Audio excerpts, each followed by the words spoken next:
ఏదో గాలివాటుగా ఇదంతా జరిగేది కాదులే అని కొట్టిపరేసేవారిని బుజ్జగించడం బహు కష్టం. వీలైనంత వరకు ఒక్కొక్క అంశాన్ని చూద్దాం. అందులో మొదటిది రామాయణ కాలం నాటి విమానాశ్రయం.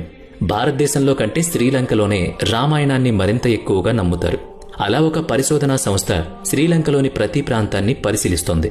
శ్రీలంకలో మారుమూల మనుషులు తిరగని ప్రాంతాల్లో రామాయణ కాలం నాటి 4 విమానాశ్రయాలను వీళ్లు గుర్తించారు. అవి లంకను ఏలిన రావణుడికి చెందినవని చెప్పారు.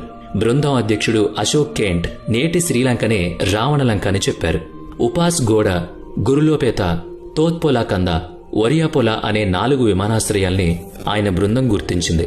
ఈ ప్రదేశాల నుంచి పుష్పక విమానంలో రావణుడు విహరిస్తూ ఉండుండాలి. ఇక రెండవది రావణుని మందిరం. రామాయణంలో రావణుడు స్వర్ణలంకలో నివసిస్తున్నట్టు చెప్పబడింది. అయితే హనుమంతుడు సీతాదేవిని వెతకడానికి వచ్చినప్పుడు లంకను తగలబెట్టి వెళతాడు. శ్రీలంకలోని ఒక ప్రాంతంలో లభించిన భవన అవశేషాలు ఈ సంఘటనకు సాక్ష్యంగా నిలుస్తున్నాయని శ్రీలంక ప్రభుత్వమే చెప్పింది. ఈ భవనంలో ఎన్నో రహస్య మార్గాలున్నాయి.